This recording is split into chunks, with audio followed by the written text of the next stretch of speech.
Voltamos ao último bloco na nossa entrevista com o presidente da FAPES, José Antônio Boff Buffon, falando sobre o edital de pesquisa que está sendo lançado, que já foi lançado e que vai ser encerrado em março. Então fala um pouquinho mais sobre o edital.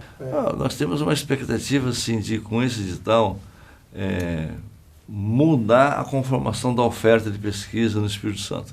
Aqui nós temos a presença muito forte do INCAPER, que vai ter uma longa tradição de pesquisa aplicada e pesquisa focada lá na inovação tecnológica. Mas nós temos a Universidade Federal do Espírito Santo, com os dois centros, o CEUNES e o CAUFES, que evoluiu muito a pesquisa nesses dois centros. E também o IFES, que hoje é uma realidade indiscutível como vetor de interiorização da pesquisa no Espírito Santo. Nós precisamos fazer com que os grupos de pesquisa da universidade, da UFES, que são mais voltados para a pesquisa básica, com os grupos de pesquisa do INCAPER, que são voltados fundamentalmente para a introdução de novas tecnologias, esses grupos interagem. Então, incluindo os grupos do IFES e das escolas, das universidades particulares. A UVV tem envidado grandes esforços para montar grupos de pesquisa, a Multivix e outras escolas também. Então, nós queremos estimular a interiorização e a interação desses grupos. Né? As universidades privadas, engraçado, elas estão começando a investir mais em pesquisa. Elas estão começando a investir. Hoje é uma realidade. Hoje, uma universidade privada, ela não se constitui como uma opção relevante de ensino e graduação se ela não tem a pesquisa e a pós-graduação. A pesquisa e a pós-graduação garante o diferencial da sua graduação. Você não consegue reter bons alunos e bons professores na graduação se você não oferece um espaço de pesquisa, isso. E algumas escolas já estão percebendo isso. Nós temos um excelente relacionamento da FAPES com o sindicato das escolas particulares. Nós temos um grande produto com eles, que é a nossa bolsa, uma parceria anual. Temos 4.100 bolsas de graduação contratadas junto a essas escolas. E agora nós temos conversado com o Sinep, com a diretoria do sindicato, preliminarmente ainda, um programa de fortalecimento da pós-graduação nessas escolas. Certo. Agora, o senhor está me falando também, antes da entrevista, de um trabalho, inclusive, de trazer pessoas que são daqui do Estado, ou até outros pesquisadores também, para estarem participando nesse desenvolvimento científico. Isso é fundamental.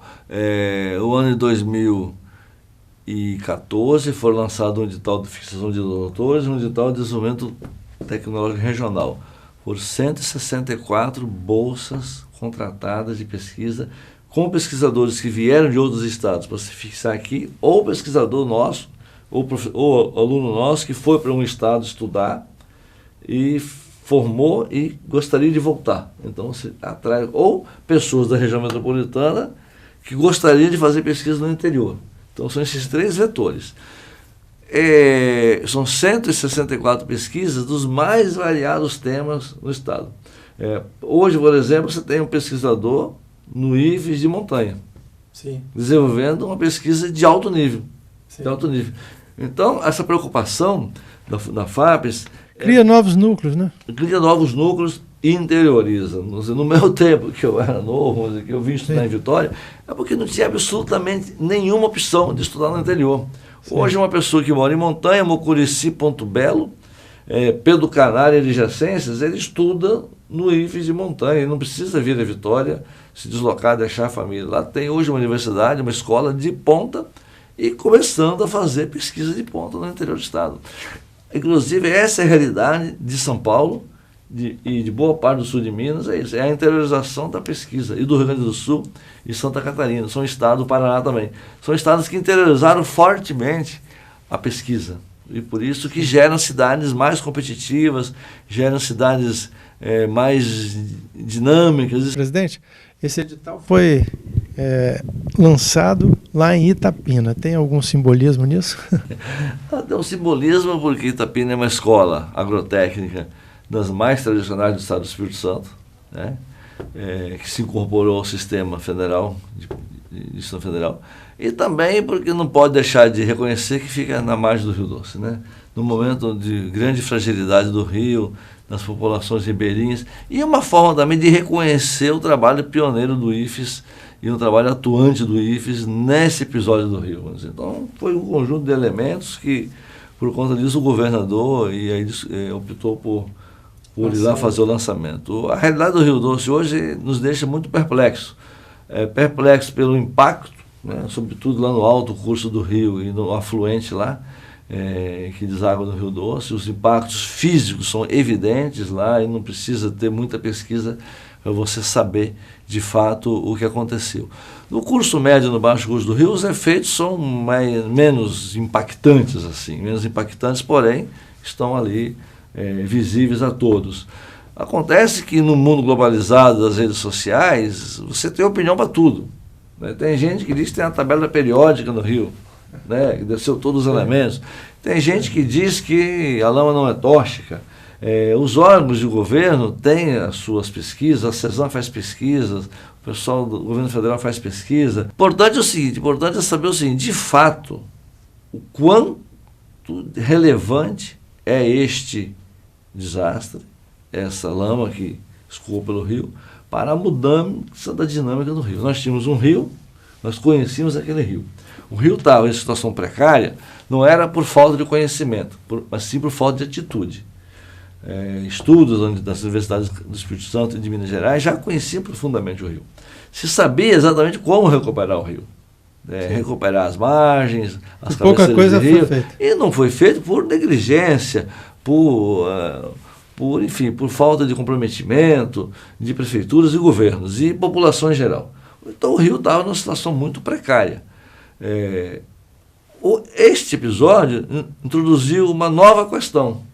Sim. Uma nova questão. Então nós precisamos ter uma nova rodada de pesquisa em profundidade nesse rio, para se estabelecer uma verdade científica, para que se retire os excessos de argumentações e se estabeleça uma pauta prioritária para recuperar o rio, uma pauta de pesquisa e de investimento.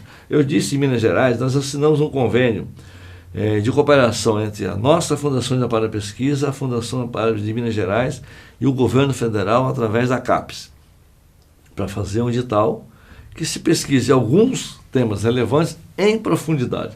Eu disse, para o Rio Doce, para uma linha específica, né? Até com recurso da própria Samarco. Um edital específico. Não, nesse edital, em primeiro momento, são recursos do governo federal, governo de Minas e governo do Espírito Santo. Porque o governo precisa ter uma sua contribuição e ter a sua opinião sobre isso. Para além da medição da qualidade da água hoje naquele ponto. Assim, quanto a dinâmica do rio foi transformada a longo prazo. Quanto dessa lama vai ficar e quanto ela vai sair. Como é que ela muda a vida no rio. Né? Quanto que ela muda a reprodução das espécies nesse rio. Então, essa pesquisa, esse edital, está sendo construído. Tivemos 2 reuniões presenciais já. E eu vou a Brasília no dia 27 agora para uma outra reunião com a CAPES e a FAPEMIG para a gente estabelecer isso. A questão que eu falei lá em Minas Gerais na minha entrevista é que alguns milhões investidos em pesquisa agora vão economizar talvez alguns bilhões de investimento público e privado na recuperação do rio.